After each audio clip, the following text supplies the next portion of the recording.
நீங்கள் ஒரு 1 லட்ச ரூபா செலவு பண்ணுங்க, பணம் நான் தரேன். என்னால் கோடி கொடுக்க முடியாது, ஆனால் லட்சங்கள் கொடுக்க முடியும்.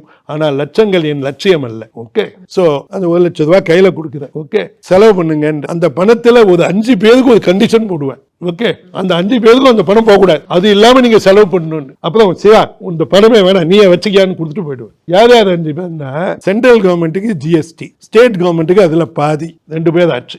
3 பேர் அடானி. நீ ஏர்போர்ட்டுக்கு போவ, கையில் 1 லட்ச ரூபாய்க்கு சொன்ன சும்மா இருப்பியா?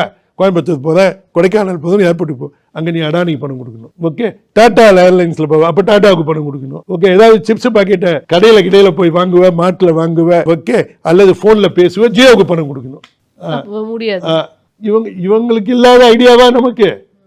நாம ஏதோ ஒரு பூச்சிகள். ஓகே, சில பூச்சிகளுக்கு 24 மணி நேரம் லைஃப். சீஷல்ஸில் ஒரு ஆமை இருக்கு, அது 200 வருஷம் 300 வருஷம் இருக்கும். ஓகே, சில பூச்சிகள் காலையில் பிறந்து மத்தியானத்துக்குள்ளே செத்துடும். இது மாதிரி வெவ்வேறு பிஸ்னஸ் இருக்கு. நீங்கள் நினைக்கிற மாதிரி நான் ஜியோவை பார்த்தோ, டாட்டாவை பார்த்தோ, அடானியை பார்த்தோ எல்லாம் வியந்ததில்லை. நான் வியப்பதெல்லாம் அந்த காதில் பனிச்செடிக்கு போகும்போது அங்கே ஒருத்தன் வள்ளிக்கிழங்கையும் ஆழ்வள்ளிக்கிழங்கு டப்பியோக்காவையும் நடுதோடியில் வித்திருந்தான்.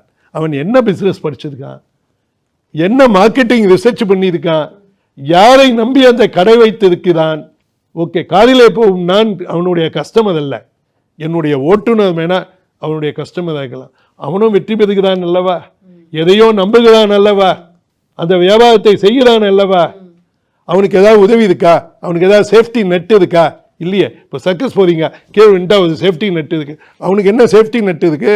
அவர்களை நான் ரியலாகவே மதிக்கிறேன், வியக்கிறேன். இது வரைக்கும் காரே வாங்கினதே இல்லையா நீங்க? கார் வாங்கி இருக்குது நம்ம காசு இருந்த போது.